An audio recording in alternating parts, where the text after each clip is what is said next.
The University of Missouri is home to numerous labs, but the Department of Human Development and Family Science, or HDFS, is perhaps one of the most extensive and historic that you can find. From education to research, HDFS focuses on the science of being human through interactions with family members, teachers, schools, peers, social media, and romantic partners. I'm Rachael Norden, and in this episode of Thinking Out Loud, we visit with a returning Thinking Out Loud guest, Dr. Melissa Herzog, Associate Teaching Professor at HDFS, this time on National Afterschool Professionals Appreciation Week, or APAW, happening all this week, April 20th through 24th. It's a time to recognize, appreciate, and advocate for those who work with young people during out-of-school hours and make a profound difference in the lives of youth. So I personally, in my role in Human Development and Family Science, I'm the academic advisor for a master's degree program in positive youth development. One of the best settings that we have for positive youth development, which is simply just a way of describing helping young people to thrive, is after-school programs. So after-school programs are just like they sound. They are programs, opportunities that occur after school time. Some also occur before school time, and we also see a movement toward summer learning programs too. So basically, it's opportunities for learning and connection outside of the school day. Mm-hmm. Yeah, I remember really enjoying after-school programs when I was in school. They were some of my favorite things to do, extracurricular. Yeah. So what does fall into after-school programming? Sure. So you mentioned extracurriculars. So people might think about things like sports or clubs as being after-school programs. That's not quite what we mean. After-school programs are really those places that are designed as an extension of what we sometimes call non-formal or less structured learning environments. So it's kids who are going into a program together with trained professionals and supportive adults who are helping to facilitate opportunities to learn new skills, maybe to get help with homework, but also to form social connections, to play, and to have some fun along the way. So it's not quite the same thing as I'm a teammate on a sport, or I'm a member of the chess club or the debate team through my school. But we tend to see these programs predominantly in elementary age kiddos, a little bit less so in middle and high school, but they still exist. So you can sort of think of it like an extension of a classroom, but without a test. Gotcha. Okay. Yeah. No, I totally had in my head extracurricular things like volleyball or FFA or FBLA or things like which that. are also very important for youth development and skill development and socialization. But yeah, not quite the same not thing. Quite. Yeah. So as we get in, of course, we could talk about the programs, but that's not really what we're getting into. We're getting into the appreciation of the professionals. Absolutely. So as far as what that is, how to exercise that, how does that look like? How does appreciating these professionals look like during this week? Right. So just the same way that you would think about, wow, how does my child's teacher show up for them and help them to grow and develop and succeed? After-school professionals do that for kiddos as well, just in a different setting. And so After-School Professionals Appreciation Week is really an opportunity for anyone who is benefiting from that service and that program to say thank you for the job that you do. Anyone who has worked with kids knows that it is often a job and a career of passion, that we care about kids. We want to help them succeed, see them thrive, and have fun along the way. But it can also be a really hard job too, because kiddos are growing and changing. They sometimes aren't the most well-regulated little people in the world. And that's part of your job as an after-school professional, is to help them develop those skills so they can be successful, not just now, but also in the future. And so sometimes it's a thankless job. And so After-School Professionals Week is really an opportunity for parents, for kiddos, for teachers, and really just for communities at large to say thank you for showing up for our kids in ways that that help not just the kiddos themselves, but also their families and the community as a whole. Yeah. So I guess then I get the next question that comes into my mind is how does the best way to celebrate these professionals? Sure. Well, there are a lot of different ways that you could do it. The first is if your child goes to an after school program. So for example, here in Columbia Public Schools has Adventure Club. A lot of kiddos attend Adventure Club before or after school. Just take a moment to say thank you to those adults who are helping your kiddo be safe, to learn, and to have fun. You can write a note, but you can also do things if you don't have a child in an after-school program, or maybe your community doesn't have an after-school program, to maybe provide some advocacy for, we would like to see this happen in our community. And so how can we help to bring more opportunities for after-school programming to a community?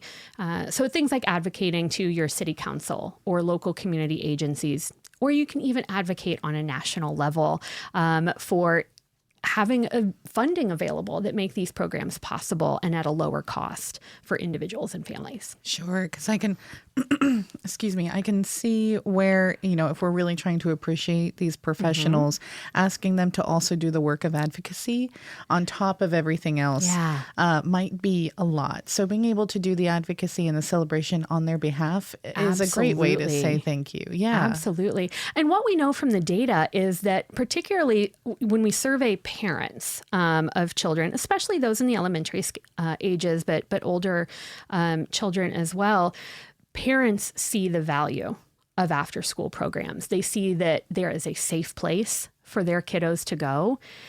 What we know from the data is that young people who go to after-school programming regularly have fewer risky behaviors that they engage in. They have a safe place to be and to express themselves. We also see that they have higher levels of competence and confidence in who they are. They're developing their social skills because they're getting to interact with other young people in a safe and supportive environment and really get some feedback on how they're doing with that. So, after school programs provide opportunities for kids not just to have fun, right? It's not just a babysitter, which a lot of people might think, but it's really another opportunity for learning and growth in a supportive environment, which can have certainly positive impacts on the young person themselves. But what we also know is that high quality after school programs that are available in communities help parents feel less stressed. I don't have to figure out how I'm going to get to school at 3:00 to pick up my child. They're safe there until 5:00 and they're learning, and that's great. And so what we also see is that parents are less stressed, but they're also better able to stay in the workforce. And what we know is that helps communities at large. So after school programs really have benefits all along the spectrum. Yeah, it really sounds like it. Yeah. So looking at this through the lens of appreciation and appreciating the work that goes into this, you mentioned that it can be a thankless job, which translates to there being some challenges. There might be some things that I don't want to say need attention necessarily, but that we could be paying attention to support these professionals. So is there anything like that you could get into that? Sure. What we know about after-school programming is that there is actually a huge unmet need, meaning that there are more people who want to be in after-school programs or have their kiddos in after-school programs than we have programs and spots available. So people recognize the benefits that are there, but they don't have the opportunities. And what we know in the state of Missouri is that so after-school programs can either be in community-based settings, so something like the YMCA or the Boys and Girls Club, or they can be affiliated with school districts. And so what we know in the state of Missouri, for example, is that about half of the school districts in Missouri don't have an after-school program. Oh. And often that is because there's not sufficient funding for the district and for that type of programming. And when there's not sufficient funding, there's not sufficient staffing. And when you don't have enough staff, enough adults to provide that caring, supportive, and safe environment, you can't offer a program. Sure. So, that's part of the unmet need that we have, not just in Missouri, but nationwide. And in fact, in Missouri specifically, surveys of parents demonstrate that about the parents of about 4 out of every 5 kids want them to be in after-school programming, but they're not. So about 80% of kids who want to be in after-school programs don't have access or opportunity for that. Again, sometimes that's transportation, right? Think about rural areas where it might be harder to figure out some of those transportation issues, but often it is related to funding and staffing. Sure. And I know that personnel in education is an unmet need and a struggle on In general. many facets. I just did a conversation with Dr. Palermo and about early childhood education Yes. and the lack of educators there as well. Yes. So it sounds like one of the single best ways that we can support these educators, specifically in this sector, is the advocacy, is talking to our council members and trying to get the funding for these programs. Absolutely. Just letting people know, people who are in positions of power, I believe in what after-school programs have to offer, and I want you to believe in it too, right? And so maybe that's district administrators, maybe that's city council members. Every community is a little bit different in how they structure those. But anytime that we can say, we recognize the value that these professionals bring to our children, to our families, and to our communities, what a great way to say thank you for the work that they do and the benefit that they have to advocate on their behalf. I can't think of a better way to express appreciation. Truly, truly. Well, so I guess then kind of getting to a lighter note here, going back to celebration, what kinds of events are going on that you know of, whether from, locally or in one of these programs themselves or something that HDFS is maybe doing themselves? Yeah. And if there's no events, what are some ways that people can celebrate this week? Sure. Yeah, I don't know of specific events, but my guess is any particular after-school program and those administrators of those programs are probably doing things to celebrate their staff members, whether that's a lunch or just a thank you, for a job well done. We also know that on a national level, After School Professionals Appreciation Week is really sort of spearheaded by the National After School Association. So they do a lot of sort of social media advocacy, really to raise awareness for the high quality work that is done by after school professionals, and often awareness is another way of expressing appreciation. And certainly here in Missouri, the Missouri After School Network, which is an affiliate of the national organization, they do a lot to really show that they care about those adults who are taking the time to make a difference in the lives of kiddos, whether that is thank you for what you do, but also what can we do to help you do your job better and more easily. So how do we put supports and structures in place on a day-to-day basis, not just 1 week a year? Yeah, no, that's valid. Very valid.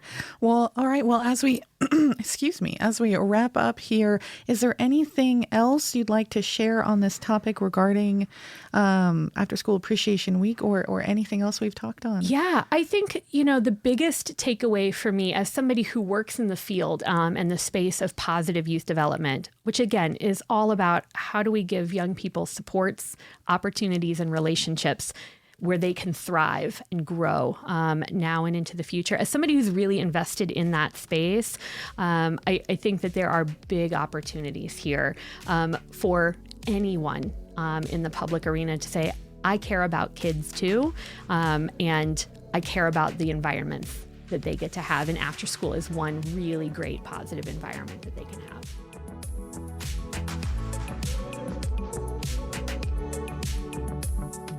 That was Dr. Melissa Herzog, Associate Teaching Professor at HDFS, on National After School Professionals Appreciation Week, or APAW, happening all this week long, April 20th through 24th.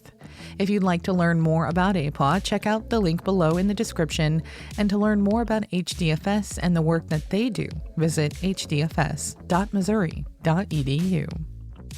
I'm Rachael Norden, and you've been listening to Thinking Out Loud from KBIA 91.3 FM.